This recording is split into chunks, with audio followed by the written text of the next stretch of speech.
구약 시대 때 이스라엘이란 한 나라, 그 내용이 구약 성경 거의 다를 차지하고 있습니다만은 이 나라는 그 하나님의 의지가 없었으면 역사상에 존재할 수 없었습니다. 그 당시 강력한 제국 애굽으로부터 그들의 자력으로 탈출해 올 수가 없었고, 또 설령 그랬다 할지라도 홍해를 건너다가 다 수장되고 말았을 것입니다. 그런데 하나님이 그들을 출애굽하도록 인도해 주시고, 또 시내산에서 집결한 그들을 향하여 하나님의 언약의 말씀을 주시고, 또 그들의 하나님이 되기로 약속을 하시고, 이렇게 함으로 역사 속에 정말 말씀에 근거한 언약 공동체로서의 한 나라가 출현을 하게 됐습니다. 하나님이 의지적으로 이 한 나라를 역사 속에 만드신 이유는 애굽에서의 그 파라오의 통치와는 다른 여호와 하나님의 말씀의 통치, 그 자비의 통치를 받아 살아가는 삶이 어떠한지를 경험하게 해주고, 또 그것을 열방에게 보여줌으로 하나님을 증거하고, 또 그들이 하나님께로 돌아오게 하기 위해서 이스라엘이라는 나라를 구약 시대 때 세워 주셨습니다. 신약 시대 교회도 이와 마찬가지로 하나님의 의지, 또 하나님의 개입이 없었다고 하면 교회는 역사 속에 없었습니다. 예수님이 십자가에 못 박히시자 제자들이 다 무서워서 도망갔고, 또 십자가에 매달리는 메시아는 존재하지 않는다 생각하고 예수님에 대한 믿음까지도 다 버렸던 그들에게 부활하신 예수님이 찾아가셨고, 성천하셨고, 성령이 임하셨고, 이래서 예수님의 의지와 하나님의 뜻을 통해서 교회가 이 세상에 태동을 하게 됐습니다. 이렇게 하나님의 의지로 교회를 이 세상에 두신 이유는 앞서서 구약에 이스라엘 백성을 두신 것과 똑같이 로마의 통치가 아닌 하나님의 자비의 다스림을 받는 삶이 얼마나 풍성하고 아름다운지를 먼저 경험하고, 또 그것을 세상에게 보여줌으로 참 하나님이 누군지를 증거하고, 또 하나님께로 열방이 돌아오게 하는 정인이 되게 하려고 교회를 역사 속에 두셨다는 것입니다. 바로 이렇게 이제 정인이 된다 하는 이 말은 즉 하나님의 우리를 창조하신 그 본래의 모습을 이렇게 살아내므로 또 알려준다, 그런 뜻이기도 한데, 이것이 사도행전 지난주 말씀처럼 성전 미문에 앉아서 일어나 걷지 못했던 사람이 일어나 걷게 되는, 바로 이런 일어나 걷는 것이 곧 정말 하나님의 다스림 아래서 회복된 삶을 살아가는 모습이 되는 거죠. 그래서 사실 초대교회는 정말 예수님 복음을 만나고, 또 복음을 경험하고, 또 사도 바울이 가르치는 그 풍성한 말씀 안으로 들어가면서 굉장한 변화를 경험을 했습니다.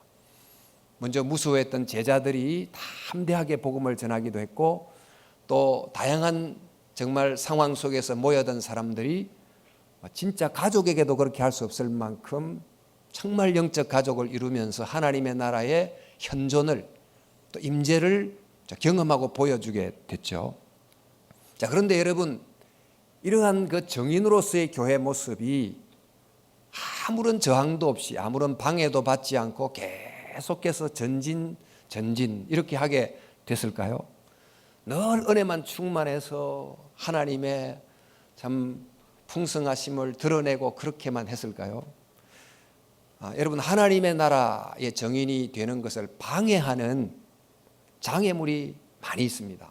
예상치 못했던 난관도 있고 어려움도 있고, 이런데 이런 방해가 있는 이유, 그것은 바로 이 세상에 우리를 회복하려는 성령의 역사도 있지만은 바로 이것을 거부하는 또 다른 힘이 존재하기 때문에, 결국은 심판을 받겠으나 이른바 이제 세상이라고 하는 어떤 구조화된 악, 정말 하나님의 통치를 거부하는 인간의 어떤 권력, 체계가 존재할 뿐만 아니고, 또 그 뒤에서 역사하는 사탄의 영향력이 있는 것입니다.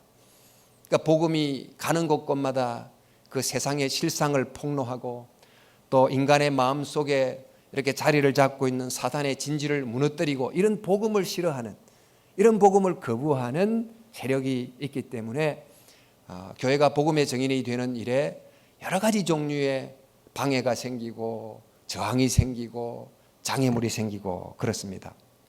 따라서 저희들이 이 땅에서 정말 교회 속에서 역사하시는 하나님의 나라, 성령의 일하심도 보지만은 또 그 역사를 막는 사탄의 역사도 일어난다는 것을 또한 알게 됩니다.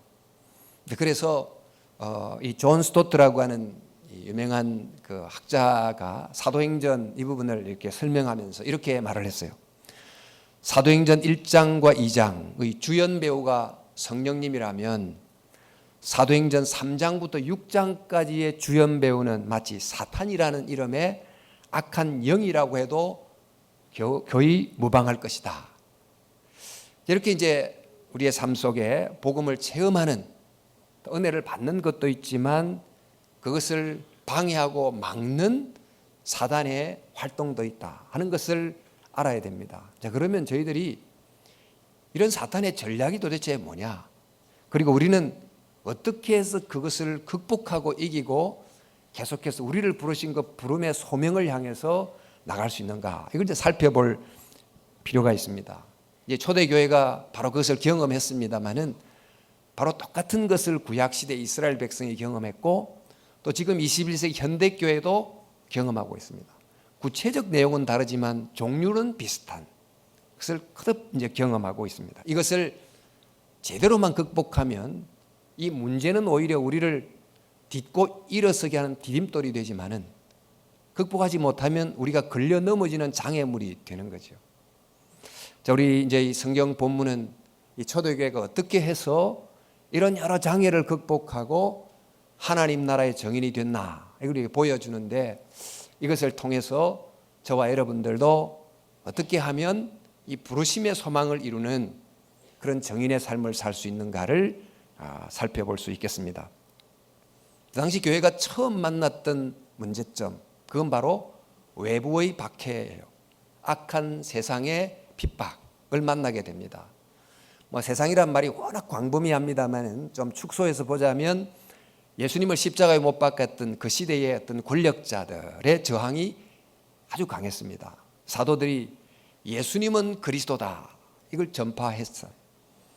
그런데 이 그리스도를 대제사장 그룹들이 죽였으니까 예수님은 그리스도다 이렇게 전파하면 바로 그들이 정말 선한 일을 한 게 아니고 나쁜 일을 한 게 자꾸 폭로가 되다 보니까 계속해서 핍박하고 또 신체적 폭력을 가하고 이렇게 했습니다. 자, 그럼에도 불구하고 사도들이 절대 굴하지 않고 예수님은 그리스도다 이 말을 계속 복음을 전하다 보니까 아예 그 당시 사내들인 공회라고 하는 그러니까 로마가 이 유대 공동체에게 어느 정도 자치권을 줬고 그 안에서 법을 제정할 권한을 가졌던 기구가 이제 사내들인 공회인데 그 공회를 소집해 가지고 이 제자들의 예수 복음 전하는 것 자체를 불법으로 만드는 법 제정을 하려고 했어요.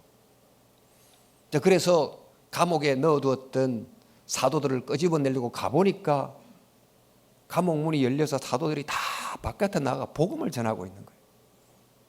더 분노하고 이래서 안 되겠다. 이 사람들은 죽여야 되겠다. 종교 재판으로. 이렇게 하던 극한 위기 속에 처하게 됐는데 바로 이때 마침 가말리엘이라고 하는 아주 지혜로운 랍비 한 사람이 이 문제를 놓고 이런 참 말을 하는 것입니다. 이 사람들을 상관하지 말고 그냥 버려두라. 왜냐하면 이 사상과 이 소행이 사람으로 말미암았으면 무너진다. 그러나 하나님께로 났다고 하면 아무리 무너뜨리려고 해도 무너뜨릴 수가 없다. 오히려 하나님을 대적하는 자가 된다.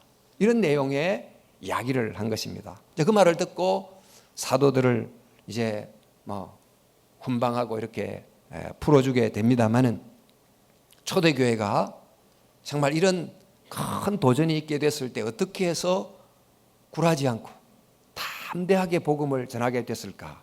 사실 그 이유는 외적인 위협보다도 더 큰 내적 은혜에 젖었기 때문에 그래요. 그들도 우리와 뭐가 다르겠어요?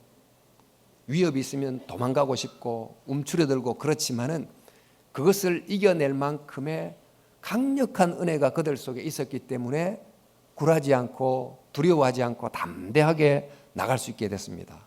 사실 저희들도 참 두렵지만 어떨 때 말씀에 순종하면서 믿음으로 발걸음을 내리다 보면 내가 예상치도 못했던 그런 참 하나님의 인도하심을 경험하기도 하잖아요.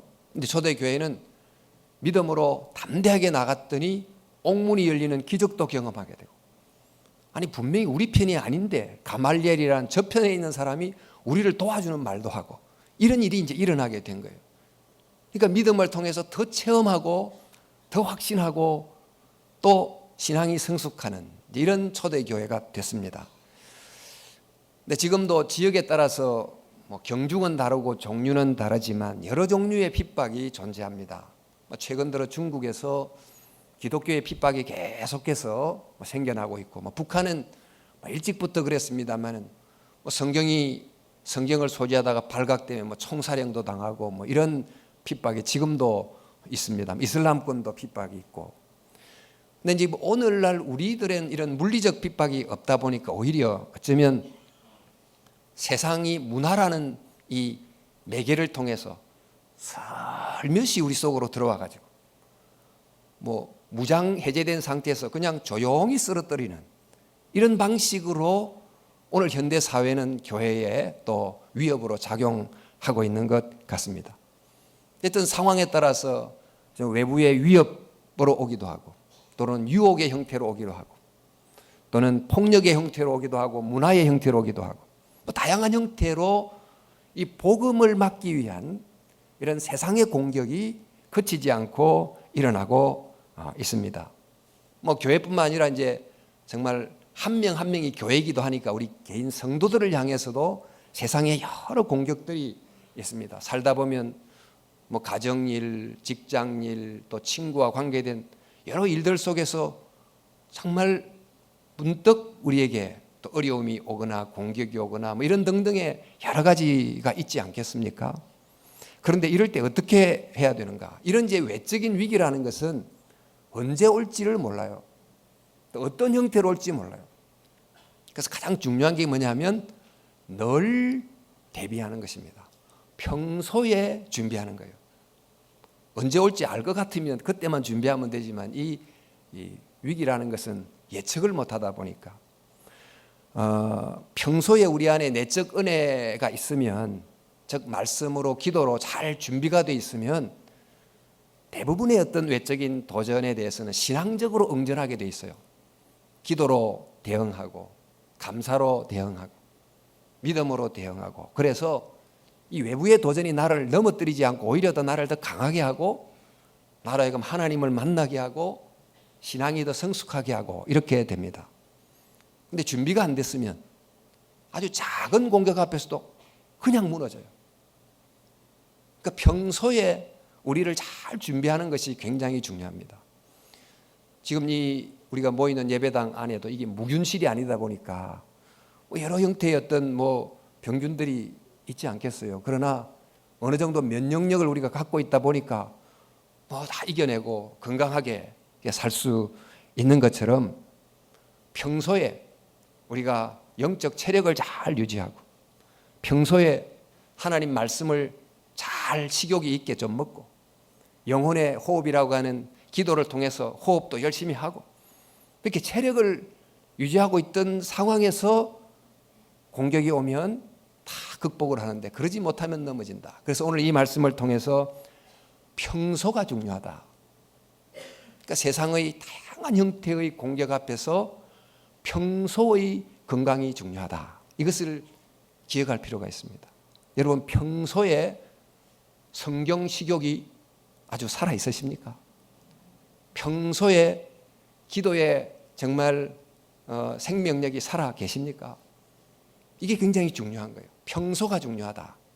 그래서 일상 가운데 정말 하나님의 은혜의 이 끈이 우리하고 끊어지지 않도록 계속 유지하려고 노력하는 게 중요합니다. 사실 신앙에서 보니까 어떤 어려울 때 막 위협이 오면 그래도 나는 예수 믿겠습니다, 이런 어떤 영웅적 신앙 고백이 중요한 게 아니고, 사실은 매일매일 일상 속에서 적지만은 말씀을 꾸준히 붙들려고 살아간 일상이 훨씬 더 중요해요.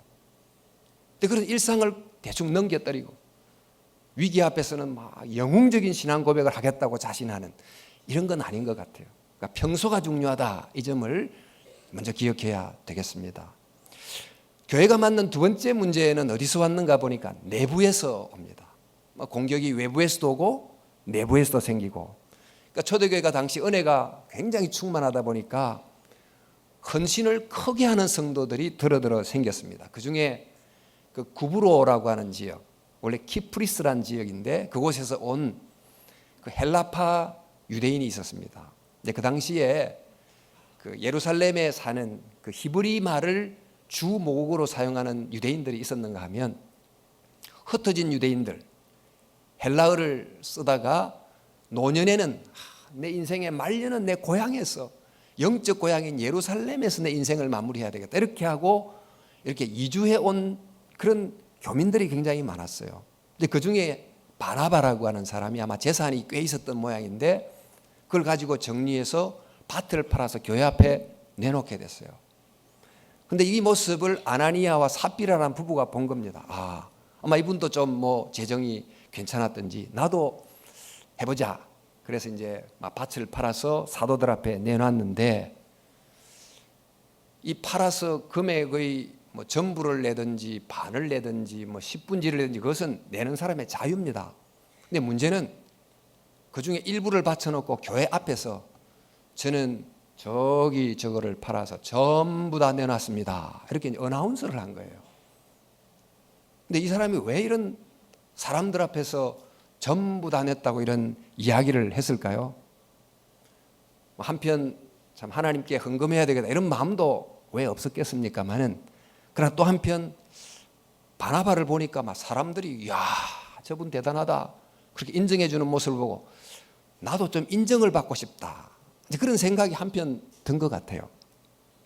그리고 그 당시에 초기에 3,000명 정도가 모였으니까 그 많은 사람들 속에서 어떤 좀 핵심 리더로, 지도자로 이렇게 서고 싶은 그런 명예심도 아마 자기 속에 작동을 한 것 같습니다. 그런데 여러분, 이런 마음이 아나니아와 삽비라에게만 들까요? 사람이라면 이런 마음이 왜 안 들겠습니까? 헌금을 하는데도 내가 이렇게 헌신하는 것을 사람들이 좀 알아주면 좋겠다, 그런 마음이 한편에 생기지 않겠습니까? 아니, 내가 이렇게 정말 교회 봉사를 많이 하는데 우리 담임 목사님 알고 있을까? 뭐 이런 생각이 들지 않을까요? 근데 여러분, 이런 마음이 들 수가 있습니다만은 이 부부에게 뭐가 문제입니까 도대체? 우리 베드로 사도가 이 부부에게 뭐라고 말하는지 한번 들어보세요. 사탄이 내 마음에 가득하여 내가 성령을 속이고 땅값 얼마를 감추었느냐, 이렇게 말했어요. 그러니까 여기서 사탄이 내 마음에 가득하여, 이 말에, 이 구절에 주목해 보세요. 이 사탄이 우리 속에 그릇된 생각을 넣어줄 수 있습니다.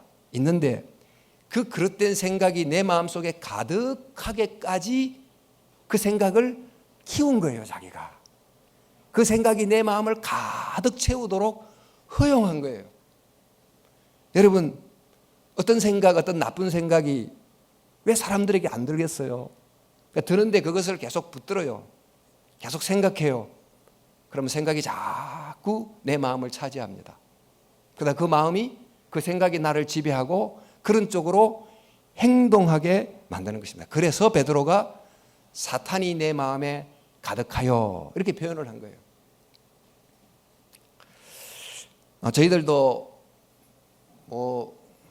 내 속에서 그런 생각이 들기도 하지만 세상이 하도 악하고 그러다 보니까 주변을 보면서도 또 이런저런 나쁜 생각도 들어오고 이렇게 하는데, 그것을 즉각 처리하지 않고 계속 하나씩 차곡차곡 쌓아두게 되면 어떻게 됩니까? 바로 사단이 그런 마음을 거점으로 삼아서 우리 안에 영향을 행사하는 거예요. 아무리 말씀을 들어도 아무런 감동이 없어. 너무너무 두껍게 굳어져 있으니까. 우리 예수님이 그 당시 바리새인들과 논쟁을 많이 하지 않았습니까? 그 중에 이제 이 바리새인들이 자기를 드러내려고 우리는 아브라함의 자손이다, 이걸 강조하고, 아브라함의 직통 혈통적 후손인데 우리는 하나님의 아들들이다, 이렇게 이제 강조하는 바리새인들을 향해서 예수님이 요한복음 8장에 보면 너희는 너희 아비 마귀에게서 났다, 그런 말씀을 해요. 아니 이게 물리적으로 진짜 마귀의 아들이다 그런 뜻은 아니잖아요. 그들이 위선, 탐욕, 불순종, 형식적 신앙 등등을 정말 고치지도 않고 버리지도 않고 그대로 차곡차곡 쌓아두다 보니까 결과적으로는 사탄이 주는 생각이 그들의 마음을 가득 채우게 된 거예요. 메시아가 와가지고 아무리 하늘에 속한 이야기를 해도 그들이 들리질 않는 거예요. 그걸 두고 뭐라고 하냐면, 우리 사도 베드로는 사탄이 마음에 가득하여 이렇게 표현했다면, 예수님은 너희 아비 마귀에게서 너희가 났다, 이런 표현을 했다는 것입니다. 근데 이 정도로 일이 일어날 수 있습니다. 우리 병균이 언제나 몸의 약한 부분을 타고 우리 속에 막 들어와서 병을 줍니다마는, 사단도 우리 속에 잘못된 생각을 타고 들어와요. 또 교회 안에서도 좀 이런 순수하지 못한 생각을 갖고 있는 그 누군가를 통해서 사단이 영향력을 행사하려고 하는 것입니다. 그러니까 우리의 어떤 생각이 사단이 내 속에 들어오는 진입로 역할을 하고, 어떤 한 사람이 교회 안에 정말 성령의 역사가 아닌 것을 허용케 만드는 통로 역할을 할 수도 있다는 것입니다. 그러니까 얘들이 늘 연약하기 때문에 우리 속에 그런 생각과 죄성이 생겨날 수 있습니다만, 그때그때마다 그것을 처리해야 돼요. 우리는 뭐 온전히 그런 생각이 안 드는 그런 사람이 아니잖아요. 살다 보면 이제 옷에 먼지도 묻고 오물도 묻고 그러면 세탁소에 보내서 빨고 하듯이, 우리 마음의 옷에도 할 오물이 묻고 먼지가 묻고 하는 것입니다. 그때마다 십자가 보혈에 이 옷을 빨아서 흰옷이 되게 해야 되죠. 우리의 마음이 흰옷이 되도록. 그런데 이 마음의 흰옷, 이것이 바로 사단의 여한 공격으로부터 우리를 지켜내는 강력한 방탄복이 되는 거예요. 의의 흉배가 되는 것입니다. 사실 이런 참 여러 가지 생각들, 또 성령에 속하지 않는 생각들이 가장 거룩하다는 자리에서도 일어날 수 있어요. 예를 들어 설교자가 설교를 하면서 하나님의 말씀을 전해야 되겠다, 이 생각보다도 내가 좀 멋지게 말해서 사람에게 잘 보여야지, 뭐 이런 생각이 들 수도 있겠죠. 기도하는 기도자가 하나님 앞에 기도한다, 이 생각보다 성도들이 내 기도를 듣고 얼마나 잘하는가 칭찬하는 소리를 들어야지, 이런 생각을 가질 수도 있는 거예요. 찬양대가 찬양을 하면서도 정말 우리 성도들도 듣지만 하나님이 최고의 관중 아닙니까? 하나님이 듣도록 마음으로 해야 되는데 우리가 얼마나 잘하나 보여주자, 이런 생각이 들 수도 있는 거예요. 근데 문제는 그런 작은 생각의 씨앗이 들어올 때 그것을 키우면 안 돼요. 그것을 씻어내야 되는 거예요. 버려야 되는 것입니다. 그러니까 우리의 연약함을 타고 죄성을 타고 들어오는 이런 사단을 이기기 위해서는 예수님이 십자가 보혈을 준비해 주셨으니까 바로 그때 주님, 저가 이러이러합니다, 저를 용서해 주소서 하고 그걸 떨쳐내면서 마음의 흰옷을 입는 그런 사람이 됨으로 정말 복음의 증인 역할을 잘 감당하는 저와 여러분들이 돼야 될 줄로 믿습니다. 자, 초대교회가 이렇게 세상으로부터의 위협, 외적 위협을 받기도 하고, 또 교회 안에 있는 내적인 문제로 위협을 받기도 하고 이렇게 됩니다만은, 그러나 사단이 교회를 공격하는 훨씬 더 엄밀한 세 번째 방법이 있어요. 그것은 이 교회가 인간들이 모여 생긴 조직체다 보니까 조직이 갖고 있는 어떤 불안전성으로 생겨나는 이런 것들로 주의를 분산시켜 가지고 본질을 붙잡지 않게 함으로 공격하는 이런 방식이 있다는 것입니다. 여러분, 예루살렘 교회에 그 도시에 말씀드린 것처럼 예수 믿게 된 사람 중에 정말 히브리어를 구사하는 그 지역 회심한 유대인들이 있는가 하면, 또 이렇게 외지에서 살다가 예루살렘에 거주하게 된 그 헬라파 유대인들, 함께 모여서 공동체를 이루게 됐습니다.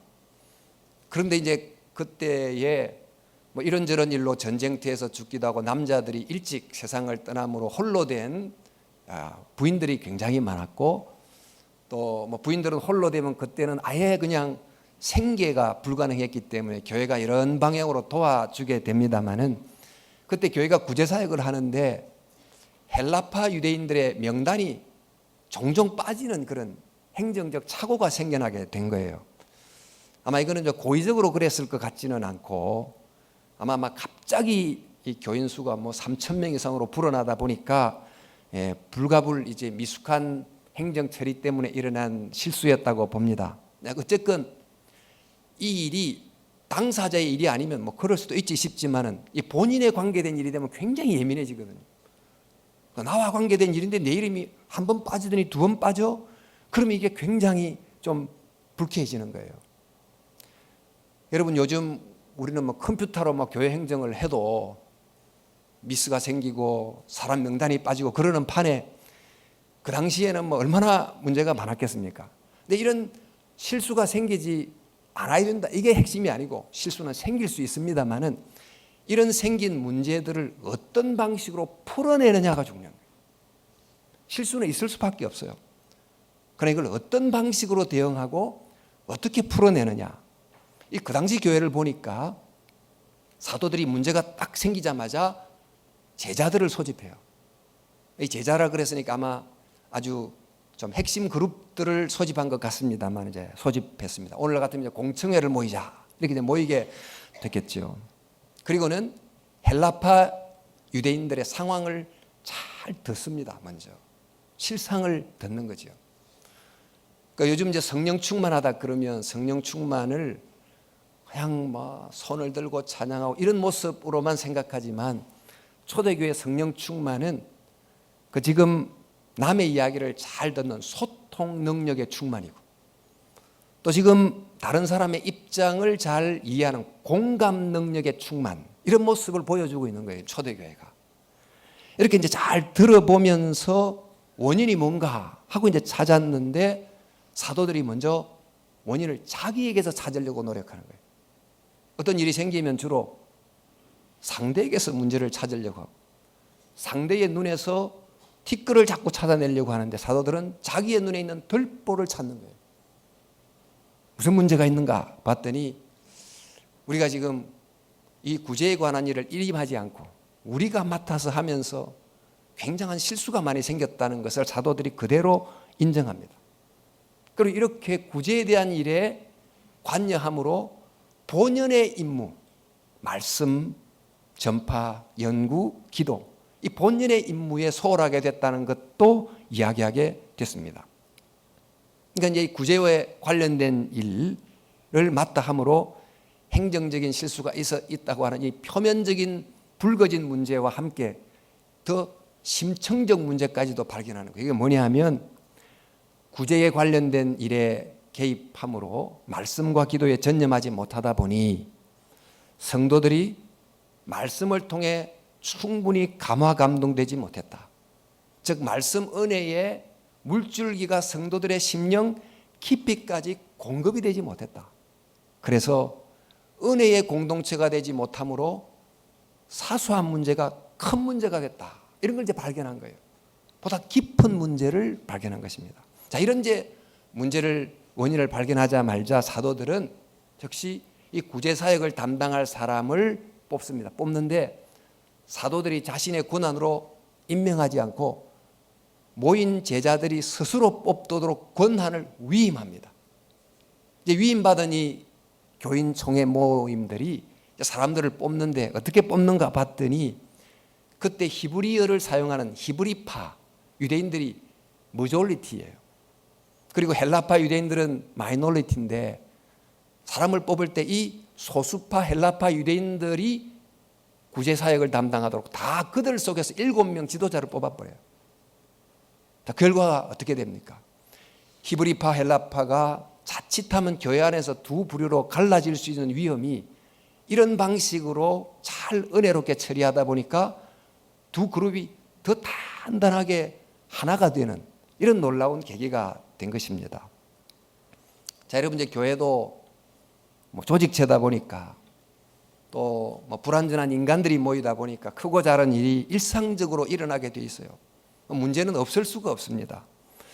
또 우리가 교회 안에 또 내적 규정이라는 게 있고 규약이 있는데 이것도 모든 것을 완벽하게 어떻게 하도록 만들 수가 있습니까? 하다 보니까 규약 미비로 또 보니까 좀 일이 생기기도 하고, 우리는 또 이제 장로교 전통 안에 있는데 교회의 있던 정치제도 속에 감리교도 있고 침례도 있습니다만, 이제 장로교가 장점도 있지만 또 단점도 있지 않겠어요? 이 장로교 제도이기 때문에 생기는 그런 또 행정적 문제가 있을 수 있는 것입니다. 그런데 문제는 이런 행정적인 여러 문제들이 대부분 상대적인 것이에요. 대부분 다 비본질적인 것입니다.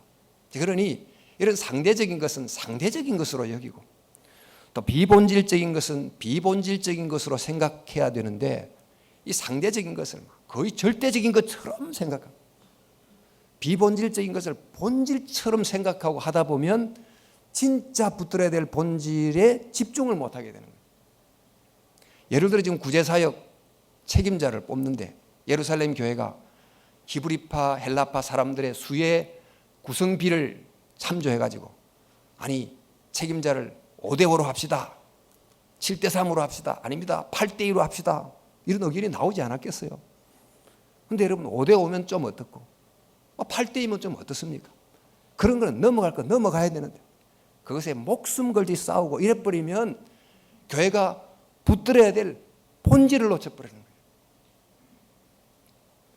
우리는 사단이 본질을 붙들지 못하도록, 말씀을 전파하지 못하고 기도하지 못하게 만들어 이렇게 산만하게 만들어버리는 이런 사탄의 전략에 넘어가지 않아야 되는 것입니다. 이런 말씀의 은혜에 젖어들지 못하면 어떻게 됩니까? 영적 긴장이 이완되고 적은 문제도 큰 문제로 발전하고 이렇게 됩니다. 그러나 은혜의 담비에 흠뻑 젖으면 문제도 문제가 아닌 것처럼 넘어가 버려요. 마치 정원에 봄비가 축축이 내려가지고 정말 비에 흠뻑 다 젖으면 그때 이제 겨울을 보낸 가지마다 새순이 파릇파릇하게 막 돋아오르고 꽃이 몽우리를 만들어내고 이렇게 싱싱한 모습을 보여주는 것처럼 하나님의 은혜란 이 본질에 붙들려 있으면 모든 성도들이 맡은 바 그 속에서 즐겁게 감당하고 기쁘게 감당하고 좀 문제가 있어도 그냥 은혜 가운데 넘어가는 거예요. 어제 교육부서 수련회가 있었는데 교사들이 교사의 직을 위임받은 그 일을 하나님의 은혜가 있으니까 막 기쁘게 감당하고, 또 사실 먼저 교사들이 은혜를 받아서 자연스럽게 흘러 넘쳐야 학생들이 교육을 받는 거지. 주입하듯이 이래가지고 어떻게 영적 교훈이 그들 속에 전달이 되겠습니까? 그러니까 우리가 이제 교회가 정인되지 못하게 막는 사단의 가장 은밀한 방식이 뭐냐? 그것은 사소한 것에 매여서 가장 중요한 것을 붙들지 못하게 하는 방식으로 교회를 방해하는 거예요. 저와 여러분들도 정말 교회 안에서 우선순위를 놓치지 않는 그런 사역이 되도록 노력하고 기도해야 될 줄로 믿습니다. 우리 개인적으로도 그렇습니다. 요즘 스마트폰을 쓰다 보니까 이게 스마트폰이 독도 되고 약도 되고 이렇게 되는데 열다 보면 읽을 필요도 없는, 내가 꼭 알 필요도 없는 뉴스를 그냥 열어보고 또 그 뉴스와 연결된 또 뉴스를 보고 얼마나 생각이 산만해지는지, 그러다가 시간을 이렇게 보내고 저렇게 보내다가 정말 붙들어야 될 그 본질을 붙드는 시간을 잃어버리는 거예요. 말씀에도 집중도 안 되고 기도는 5분도 안 하면서 스마트폰은 1시간을 잡고 있고 이렇게 된다는 거예요. 여러분, 우리가 복음 안으로 더 깊이 들어가야 세상 저 멀리까지 나아가는 정인이 된다는 것을 결코 망각하지 마십시오. 자, 여러분, 이 존 스토트 박사가 앞에서 언급했지만 그분이 이 부분을 설명하면서 사단의 3중 전략이 있다. 하나는 아주 노골적인 전략인데 보이는 위협으로 교회를 공격하는 것이다. 세상에 외적 공격이 있다. 두 번째는 좀 더 은밀한 것인데 교회 안에 도덕적 타협을 하게 함으로 내부적으로 무너뜨리게 하는 방법이 있다. 그러나 가장 은밀한 방법은 앞서 말씀드렸듯이 본질적이지 않은 사소한 것에 얽매이게 함으로 본질에 대하여 집중하지 못하게 하는 방식, 가장 사단이 쓰는 방식이라는 거예요. 저와 여러분들이 정말 세상의 외적 위협과 또 인간 죄성의 내적인 연약함과 또 어떤 모든 조직자에 가는 불완전, 이런 것들을 통해서 파도가 밀려오듯이 끊임없이 이런 도전이 밀려옵니다. 우리가 어떻게 해야 되겠습니까? 정말 특별히 우리 시대는 보이지 않는 형태로 서서히 문화적으로 교회 속으로 침투해 들어와서 교회를 무너뜨리는 듯 이렇게 하고 있기 때문에 평소 영적 건강 체질을 유지하자. 안 그러면 여기저기서 막 쓰러지는 소리, 성도들이 일어나 걷지 못하고 영적으로 다 넘어지는 삶을 살게 되는 거예요. 평소 영적 건강 체질을 유지하자. 이거 꼭 기억하시기를 바라고, 또 좀 반복이 되지만 사단이 여러 형태로 성령에 속하지 않는 생각들을 계속 집어넣을 때, 또 그 생각을 우리 속에서 자꾸 키워가려고 할 때 정기적으로 영적 샤워 시간을 가져서 자꾸 씻어내고 하나님 말씀 앞에 깨끗이 서는 이런 노력이 필요하다. 이걸 잊지 마시기를 바랍니다. 무엇보다 교회 안에 이렇게 하다 보면 재직회에서도 이런저런 문제도 제기하고 그런 실수가 생길 수 있잖아요. 이런 것에 대해서 상대적인 것은 상대적인 것으로 처리해야 돼요. 관용하고 넘어가고 이런 것을 잘 지혜 가운데 처리해야 돼. 더욱더 본질을 붙드는 데 집중하는 저와 여러분들이 될 수 있기를 바랍니다. 일단 저희들이 다 복음의 정인으로 부름을 받았습니다. 세상의 악함, 인간의 연약함, 조직체의 불완전함을 통한 여러 가지의 공격을 받을 때마다 더욱 복음적으로 대응하고 신앙적으로 대응하고, 그래서 복음 안으로 더 깊이 들어가서 복음을 체험하고 누리고 세상 저 멀리까지 나가는 복음의 정인이 다 될 수 있기를 주님의 이름으로 축원합니다. 우리 함께 기도합시다.